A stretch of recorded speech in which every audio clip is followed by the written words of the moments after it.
మిత్రమా, సంపాదన ధ్యాసలో పడి చిన్న చిన్న సంతోషాలను కోల్పోకండి. ఆ తర్వాత ఎంత పెట్టి కొందామన్నా కోల్పోయిన సంతోషాలను తిరిగి పొందలేము. ఈ జీవితం చాలా చిన్నది. ఎప్పటి సంతోషాన్ని అప్పుడే అనుభవించు మిత్రమా. పెరుగుతున్న మన సంపద మంచితనానికి అలంకారం అవ్వాలి, కానీ అహంకారానికి పునాది కాకూడదు. మిత్రమా, మన చూపు ఎదుటివారి వైపు, చెవి పక్కింటి వైపు, మాట వెనకింటి వైపు వెళ్ళనంత వరకు ఏ సమస్యలు మనకు రావు. మన ఇంట్లో మనం ఉండడమే మేలు. జీవితంలో ఎన్నో ప్రయాణాలు చేస్తూ ఉంటాము. కొన్ని ప్రయాణాలను, కొందరు మనుషులను చచ్చేంత వరకు మర్చిపోలేము. మనిషి సంతోషంగా బ్రతకాలంటే ఇతరులు మన గురించి ఏమనుకుంటున్నారో అని ఆలోచించడం మానేయాలి. మనుషుల స్వభావాలు రెండు రకాలు. ఒకటి, అవసరమైనప్పుడు తేనెలా తీయగా మాట్లాడతారు. రెండు, అవసరం తీరిపోయినప్పుడు తేలులా కుట్టి మాట్లాడతారు. మనం ఎంత మంచితనంతో బతుకుతున్నా కూడా మనం చేసే ఒక చిన్న పొరపాటు కోసం ఈ లోకం ఎదురు చూస్తూనే ఉంటుంది. దానిని భూతద్దంలో చూపడానికి ప్రయత్నిస్తూనే ఉంటుంది. ఇది లోకం నైజం. యుద్ధం మొదలైంది. నా వెనుక ఎంతమంది ఉన్నారని దుర్యోధనుడు చూశాడు. నా వెనక ఎవరు ఉన్నారు అని అర్జునుడు చూశాడు. బలగాన్ని నమ్ముకున్నవాడు ఓడిపోయాడు, భగవంతుణ్ణి నమ్ముకున్నవాడు గెలిచాడు. ఇక్కడ మనకు తెలియాల్సింది ఒకటి ఉంది. భగవంతుడు ఎప్పుడూ ప్రత్యేకంగా బలాన్ని ఇవ్వడు. మన బలాన్ని మనకు గుర్తు చేస్తాడు అంతే. ఓటమి వచ్చినా నిబ్బరంగా ఉండండి. మానసికంగా దృఢంగా ఉన్నవారు ఎప్పటికీ ఓటమి పాలవ్వరు. గెలుపుకు మరో మార్గమే ఓటమి అని గుర్తించండి. ఓటమి ఒక్కటే అంతం కాదని గుర్తించి గెలుపు కోసం పోరాటం చేయండి. నీ జీవితంలో ఈ ముగ్గురిని నీ దరిదాపులకు కూడా రానివ్వకండి. ఒకటి, మనకు విలువ ఇవ్వని వారిని. రెండు, మనల్ని చూసి ఈర్ష్యపడేవారిని. మూడు, మనల్ని అర్థం చేసుకోకుండా మన గురించి ఇతరులకు చెడుగా చెప్పేవారిని. ఇక మనం దూరం చేసుకోవాల్సిన 4 ముఖ్యమైన అలవాట్లు. ఒకటి, జీవితంలో వచ్చే మార్పులకు భయపడడం.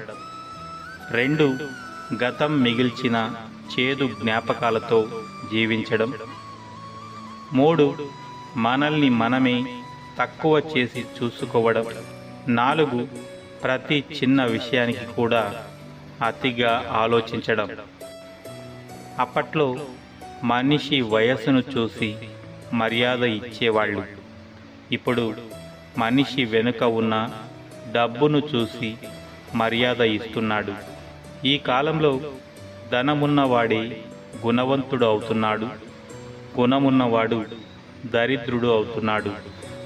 మనిషిలో అహం తగ్గిన రోజు ఆప్యాయత అంటే ఏమిటో అర్థమవుతుంది. గర్వం పోయిన రోజు ఎదుటి వారిని ఎలా గౌరవించాలో తెలుస్తుంది. నేనే నాకేంటి అనుకుంటే చివరికి ఒక్కడిగానే ఉండిపోవాల్సి వస్తుంది. గౌరవ మర్యాదలను ఇచ్చి పుచ్చుకుంటూ ఆనందంగా ఇతరులతో కలిసి జీవించడమే మంచి జీవితం.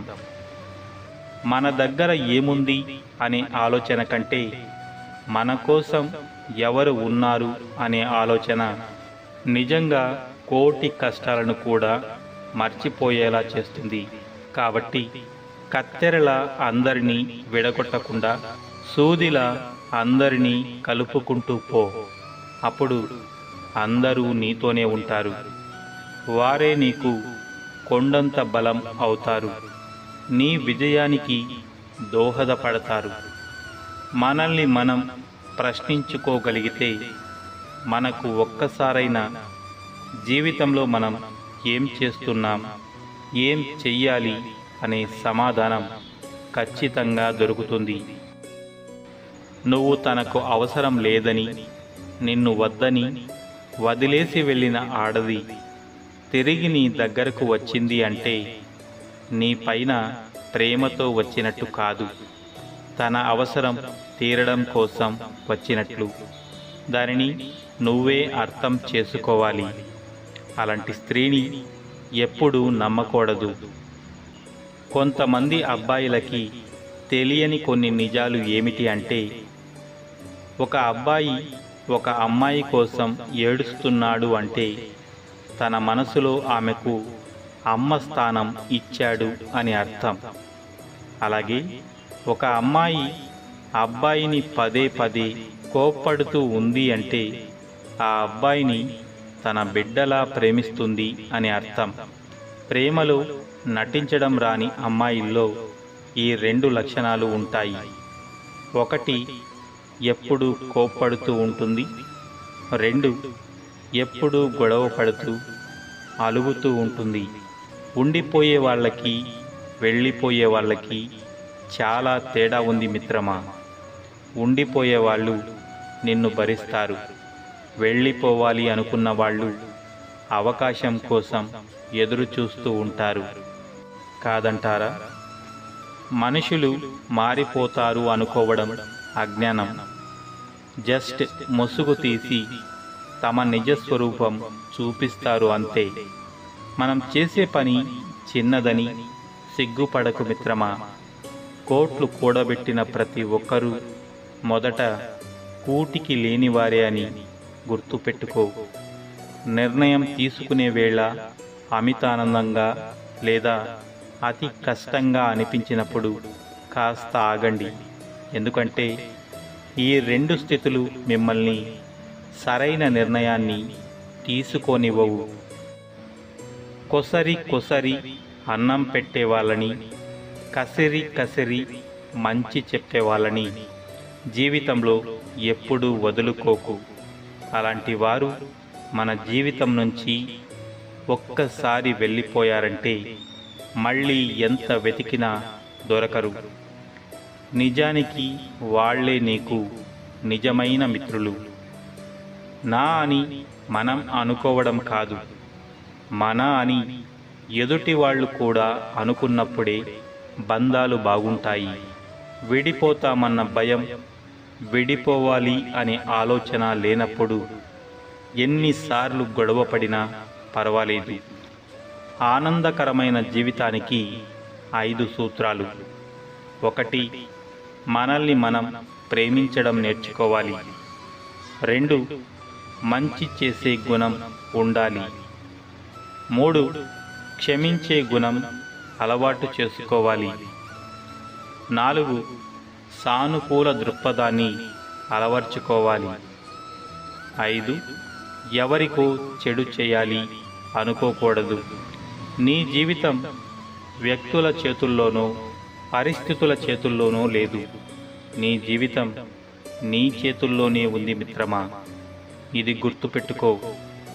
ఆనందంగా ఉండేవారు తమ దగ్గర ఉన్న దాని గురించి మాత్రమే ఆలోచిస్తే, ఆనందంగా ఉండలేని వారు తమ దగ్గర లేని వాటిని గురించి మాత్రమే ఆలోచిస్తారు. మనవి కాని బంధాల వెంట ఎంత పరిగెత్తినా నీ దేహానికి అలసట, నీ మనసుకు బాధ తప్ప ఇంకేమీ ఉండదు. నీది అయినది ఎప్పటికీ నిన్ను విడిచి వెళ్ళదు. నీది కానిది ఎప్పటికీ నీకు దొరకదు.